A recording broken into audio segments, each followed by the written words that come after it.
ग्रह अपनी चाल से चलते रहते हैं और हमेशा परिवर्तन करते हैं। ग्रहों का प्रभाव आप पे, मुझ पे, सभी पे आता है। इस पृथ्वी पे सभी पे उनका असर आता है। और विशेष बात कब हो जाती है? जब आपके शनि की साढ़े साथी चल रही हो। साढ़े साथी वह अवस्था जिसमें आपको आपके कर्मों का फल मिलने का समय माना जाता है।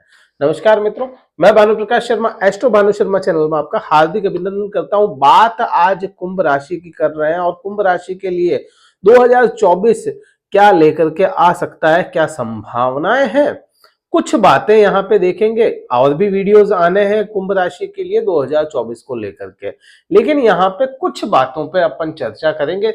देखिए क्या होता है, कभी भी किसी ग्रह को जानना हो तो उसके संबंध देखने पड़ते हैं, उसकी अवस्था देखनी पड़ती है और वह प्रभाव क्या लाएगा वह इसी पे निर्भर करता है कि क्या अवस्थाएं हैं उसकी। अब बात करते हैं कि लंबी दूरी की गणना निकालनी है। लंबी गणना निकालनी है तो उसके लिए हमें 4 ग्रहों पे नजर डालनी पड़ती है, 4 ग्रहों को देखना पड़ेगा।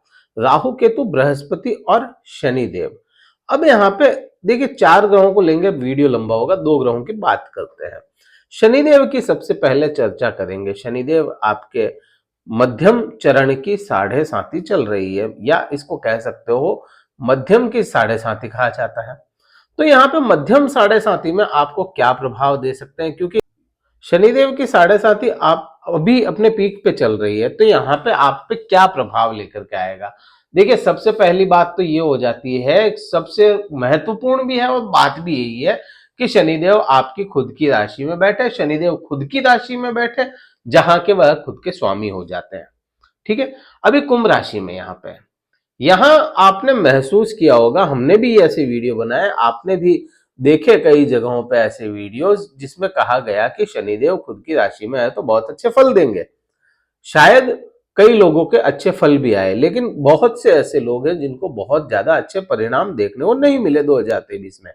क्या 2024 वैसा ही रहेगा? अगर उसकी चर्चा करते हैं तो शनि के पर्सपेक्टिव से अगर देखें, यहां पे देखो कि शनिदेव खुद की राशि में बैठे, शनिदेव आपके स्वामी है। तो यहाँ आप में है ना, आपने महसूस किया होगा कि जो बातें आप पहले नहीं बोला करते थे, पिछले 1 साल से बोलना शुरू कर दिया, या आलस्य आपके जीवन में भरपूर आना शुरू हो गया होगा। आलस्य, विलंब, आपको आपके सामने चीजें पड़ी है, आपके खुद के आलस की वजह से वो चीजें आप उठा ना पाए, यहां पे ये चीज आपको महसूस हुई होगी। एक तो शनिदेव ने ये चीज की। शनिदेव ने आपके साथ में क्या हुआ कि आपके पांवों में परेशानियां या आपकी हड्डियों में परेशानियां डालनी शुरू कर दी होगी। तो यहाँ पे अभी के समय में देखोगे ना, तो साल भर में यहाँ पे शनिदेव बहुत बड़ा चेंज नहीं कर रहे हैं। शनिदेव कोई परिवर्तन नहीं कर रहे हैं। हाँ, कई मौकों पे ऐसा होगा जहां पे शनिदेव वक्री होंगे और अपने नक्षत्र को परिवर्तित करेंगे, उस समय में अलग अलग प्रभाव लेकर के आएंगे। तो शनिदेव आपके इस साल, शनिदेव के पर्सपेक्टिव से देखें नॉर्मली, बहुत ज्यादा डीप में ना जाते हुए, तो शनिदेव यहीं पर रहने और प्रभाव जैसे पिछले साल थे लगभग वैसे ही शनिदेव के पर्सपेक्टिव से तो वही चीज अपने को समझ में आती है। लेकिन यहाँ पे शनिदेव आपके लिए क्या कर सकते हैं उसको देखोगे। शनिदेव दूसरे जो बुरे प्रभाव करने वाले ग्रह होते हैं उनको कंट्रोल में करके रखेंगे और वहां से अच्छे परिणाम निकाल करके देंगे। बृहस्पति को देखेंगे। बृहस्पति क्या है? बृहस्पति आपके, एक तो क्या हो गया, लाभ भाव का, या उसको कह सकते हो आप अपने हाथ से कैसे लाभ निकालते हो, उस भाव का स्वामी है। दूसरा आपके द्वितीय भाव का स्वामी है। द्वितीय भाव में राहु बैठा है, उसकी राहु में बात करेंगे, लेकिन यहाँ पे बृहस्पति आपके पराक्रम भाव में बैठा। पराक्रम भाव वो भाव हो जाता है जहां से आपके फैसले, निजी फैसले और आपके परिवार तक के इकट्ठे होकर के कोई फैसले लेते हैं, तो वह चीजें यहाँ पे देखने को मिलती है। अब इतने समय तक आपके पराक्रम भाव में खुद राहु बैठे थे और बृहस्पति के साथ बैठे थे, गुरु चंडाल दोष था, आपके फैसले गलत किए। तो यहां पे बृहस्पति फैसले ठीक करने का काम करेगा। यहां पे बृहस्पति का संबंध बिल्कुल समग्रह का संबंध है, ना बुरा ना अच्छा। जैसा आप बृहस्पति के साथ करेंगे वैसा ये करेगा, यहाँ पे वैसा संबंध है। तो यहाँ पे आपके फैसले सही करने का काम करेगा। और पंच इस पे, बृहस्पति पे जो दबाव डालेगा, यह डालेगा शनिदेव।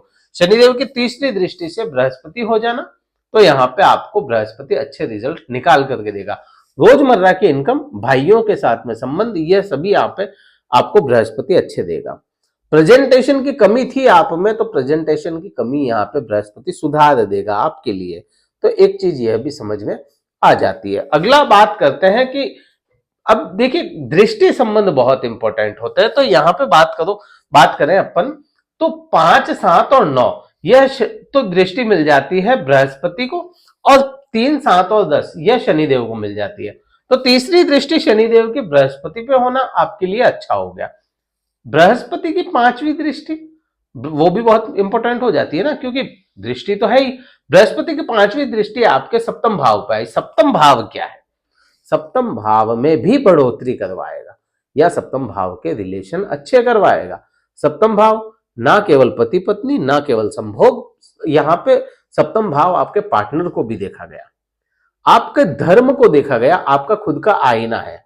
तो यहां देखिए कि शनि देव ने, है ना, इनडायरेक्टली, डायरेक्टली तो आप पे बहुत ज्यादा अच्छे प्रभाव नहीं है, लेकिन इनडायरेक्टली बृहस्पति के थ्रू आप पे प्रभाव यहां पर आना, क्योंकि सप्तम भाव को आईना माना गया है आपका खुद का।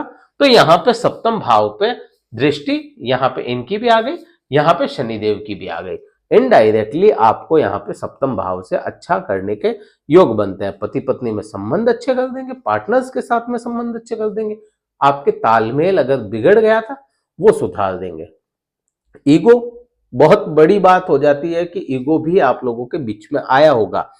पार्टनर्स के साथ, पति पत्नी के साथ आपको ईगो छोड़ना पड़ेगा। नहीं छोड़ा, पहले भी मैंने कहा था छोड़ दीजिए ईगो, सुधर जाएगा सारा मामला, लेकिन नहीं छूटा, अब छोड़ दीजिए, सुधर जाएगा और सुधरा भी होगा। शनिदेव ने, और यहाँ पे मैं कहूं कि बृहस्पति ने सुधारने की कोशिशें की है, और यह बृहस्पति जब तक है यहाँ पे तब तक ये सुधारते हुए नजर आएंगे। बृहस्पति यहाँ पे 1 मई तक रहेंगे, उसके बाद में परिवर्तित हो जाएंगे। बृहस्पति आपके सुख भाव में आ जाएंगे और सुखों में बढ़ोतरी करवाएंगे 1 मई के बाद। बात 7वीं दृष्टि बृहस्पति की आपके भाग्य भाव पे आई। अब यहाँ पे भाग्य भाव पे भाग्य में वृद्धि करने का काम करता है। वो चीजें जो कई लंबे समय तक रुकी पड़ी थी, आपके हाथ में नहीं आई, आपके भाग्य से आपको मिलती हुई नजर आएगी। यहाँ पे एक ये भी चीज हो जाती है, पिता के साथ में संबंध भी यहाँ पे कुछ मामलों में सुधरते हुए आपको नजर आएंगे। बात करते हैं यहाँ पे 9वीं दृष्टि की। तो 9वीं दृष्टि आपको क्या दे देगी बृहस्पति की, या आपको शनिदेव के थ्रू क्या दे देगी? तो यहाँ पे लाभ बढ़ाने का काम करेगी, क्योंकि लाभ भाव पे दृष्टि आई खुद बृहस्पति की, खुद के हाउस पे, प्लस शनि के दबाव के साथ। तो यहाँ पे आपने जो भी कर्म किए हैं उनके लाभ अब आपको मिलना शुरू हो जाएंगे। और ये कब शुरू होंगे इसकी अगर बात करते हैं, तो देखिए पिछले समय में चले अपन थोड़ा सा, तो जब बृहस्पति यहाँ पे आए आपके पराक्रम भाव में, यहां गुरु चांडाल दोष लग गया था, इस वजह से पूरा असर नहीं आया। असर तो आया होगा लेकिन पूरा नहीं आया। अभी गुरु चांडाल दोष नहीं है, और 31 तारीख से बृहस्पति मार्गी हो जाएंगे। तो 1 मई तक, मीन्स इसको कह सकते हो 1 जनवरी से लेकर के 1 मई तक का जो समय रहेगा, इस बीच में आपको जहां भी आप काम करते हैं उसका लाभ आपको मिलना शुरू हो जाएगा। जो भी काम करते हैं उसका लाभ आपको मिलेगा। अब यहाँ पे शनिदेव की दृष्टि से देखेंगे कि 10वीं दृष्टि, क्योंकि 7वीं दृष्टि में तो ये बढ़ोतरी कर रहे हैं बृहस्पति के साथ मिलकर के। 10वीं दृष्टि क्या देती है? 10वीं दृष्टि आपके कर्म भाव पाई, तो कर्मों के लिए दौड़ाएंगे शनिदेव। कर्म में पीछे ना हटे, आलस्य आएगा जीवन में, आपके मन में, आपके शरीर में, लेकिन उसको त्यागना पड़ेगा। त्यागे, काम करें, काम करेंगे, आपको कर्म में बढ़ोतरी करवाएंगे। आपको ना चाहते हुए भी काम मिलेगा आपको, और चाहते हुए तो मिलेगा ही सही। तो कर्म आपको बढ़ाते हुए शनिदेव नजर आएंगे और उसी से लाभ मिल जाएगा। तो यह चीज हो जाती है। क्या उपाय करें बृहस्पति के लिए? बृहस्पति के लिए आप मंत्र जाप करें, ओम ग्रांग ग्रीं ग्रोम स गुरुवे नमः का। इसके अलावा कुछ भी नहीं करना है। शनिदेव के लिए आप चाहें तो दीपक लगा सकते हैं दक्षिण दिशा में, तिल तेल का और सरसों तेल का, दोनों में से कोई भी, यह आपके लिए ठीक रहेगा। वीडियो कहीं अच्छा लगा हो, लाइक करना, शेयर करना, सब्सक्राइब करना। इस वीडियो में इतना ही था। जय हिंद, वंदे मातरम, भारत माता की जय।